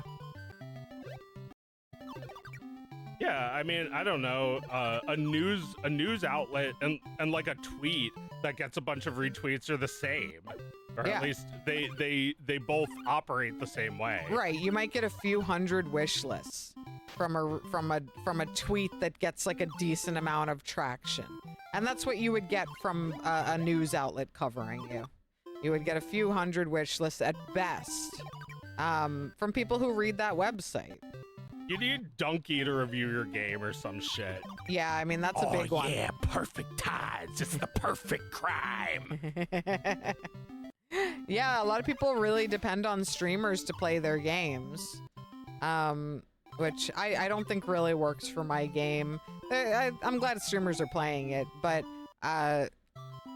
the streaming the game kind of reveals the story of the game, which means I don't think a lot of people who are watching those streams are like going out and buying the game. But well, yeah, they're probably, it's probably like you have to like take it or leave it, because it's like most people are using this to avoid playing the game themselves. Right. They're just like listening to somebody's feedback, seeing if they have anything funny to report about the game. Yeah. And then, choosing not to buy it. Because there's not a lot of game feel to a narrative game. It's more like you're just trying to make the story unfold. And if the streamer's doing that for you, I mean, I'm sure a lot of people, they'll watch the first chapter of a streamer playing it and then they'll get the game themselves. That does happen. Yeah. But, I don't rely solely on any of this. I just, I relied on it for so many things. You just kind of have to rely on like a million different things. Like one of them pops off every once in a while. And that's really like all you can hope for. Right. You don't it's like you can be like, oh man, I wish I could have it now. But it's like, all right, so you do not want it later? Yeah. It's like getting mad because a stock you didn't buy did really well. Right. I could have been rich. Well, people do think about games that way, and I try to encourage them not to. But what the fuck do I matter? Like I say this all the time that like gamers became box office dorks, where Tom Sharpling had this character on The Best Show like 20 years ago, Gary the Squirrel. It's like Tom asks Gary if he's seen a movie, and he's like, I haven't seen it. Made $3 million at the box office, and that's all Gary cares about. All he cares about, and like that's everyone now. 500 concurrent plays. What a failure! What a flop!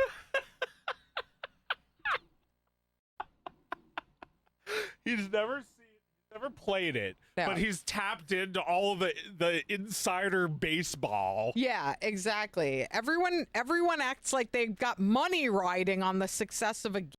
Well, they might. They must. Yeah, they might. Money riding it. Well, yeah. When I first launched my game, somebody came into the Discord and started asking me questions about the game that eventually they revealed they were betting on the success of it. They asked me like, when are the reviews of your game going to start coming out? And I took that as a totally benign question, and I was like, oh, probably like a couple days before the game comes out. God. And then I don't know why they said it, but they're like, oh yeah, I got a little bet going about whether this game will get a certain number of reviews on release date. And everyone in the chat is like, what the fuck are you talking about? And then they deleted everything and left. But like, I don't want to know about that. Jesus Christ. We're all treating games like that, and I think that's really a fucking shame. I think we're really denying ourselves. Yeah, get the hell out of the casino. This is a different game. Yeah. Do you think I give a fuck how many people played Beetle Adventure Racing? Nobody. No one. Just us. Just us. Because that's how a game feels to you.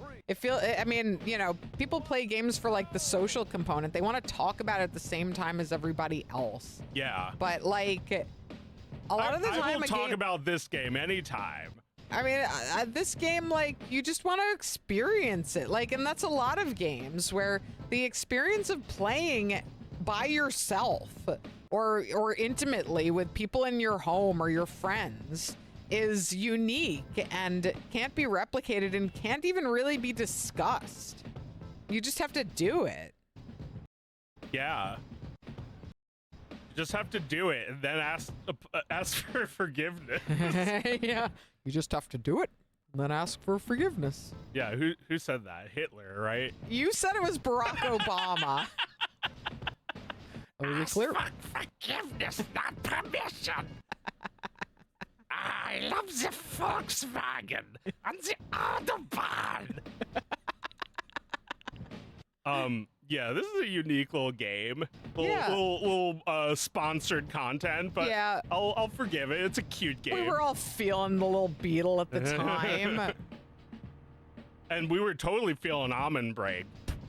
Yeah, right? Yeah, some good stuff.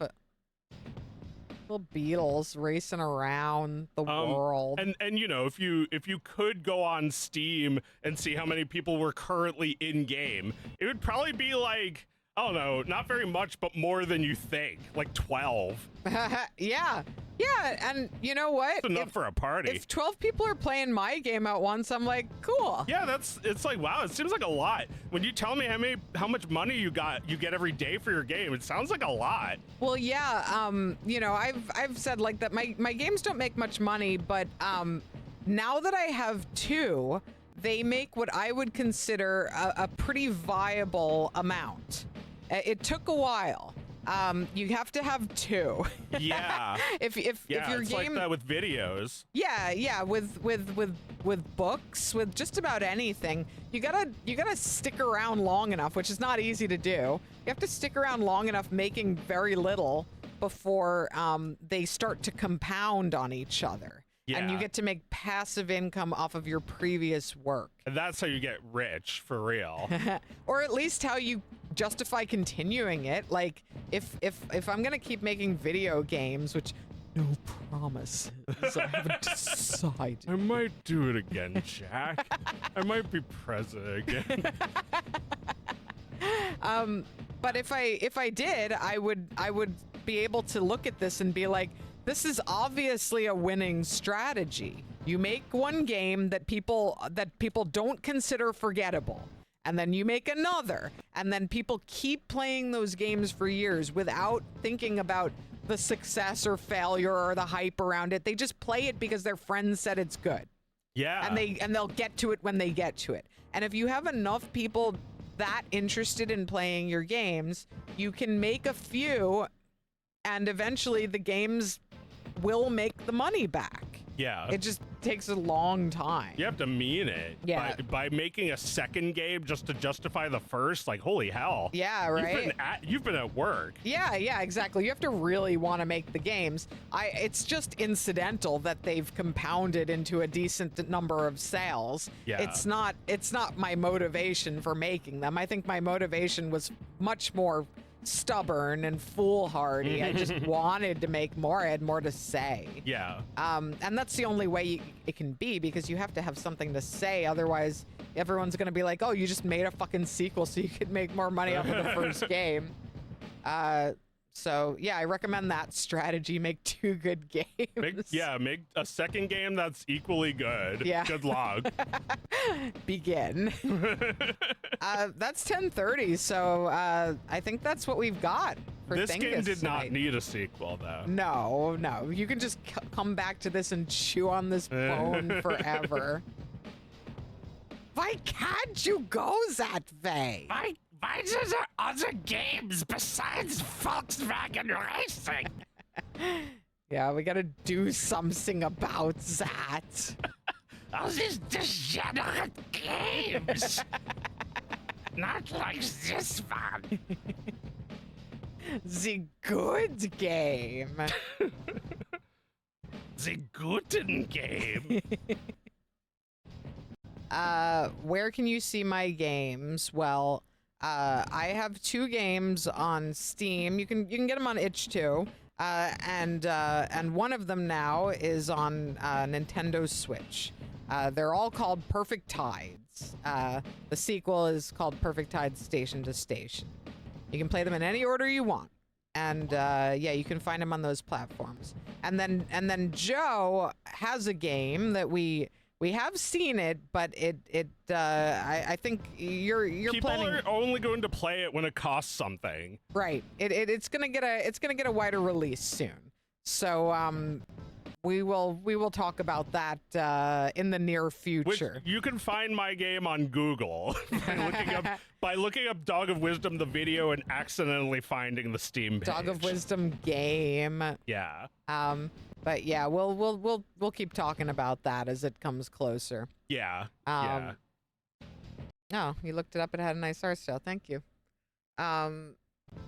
That's fun to imagine. There's fans of Thingus who've never heard of your games or Perfect Eyes. Or I know. Where'd you come from? Thanks for watching. That's cool. Just a fan of Beetle Adventure Racing, I guess. I guess so. Yeah. But you know what? That's great too. I was talking to somebody today about that. Like, a friend was talking about like branching off into another area creatively and or professionally, and how you're gonna parlay some of those people from the first thing into the other thing, and then there's going to be other people who feel like they got everything they wanted out of you and they're not going to follow you to that next thing. Right. But if you stick to it, the new people are going to be like, oh, they did something else, and they'll come back. Yeah. It's funny that happens. Like, the new fans stick around so long that they become old fans. Yeah. And it's like suddenly you can't even tell the difference. Right. It's good. I loved watching that happen. And I love the thought that like first you discover the games, then you discover the webcomic, then you watch all of Thingus. And then you actually play the game, and you're like, yo, bitch is good at games. Well, that is the highest possible compliment. All right, thanks for watching, everyone. We'll see you next time, next Wednesday. Bye.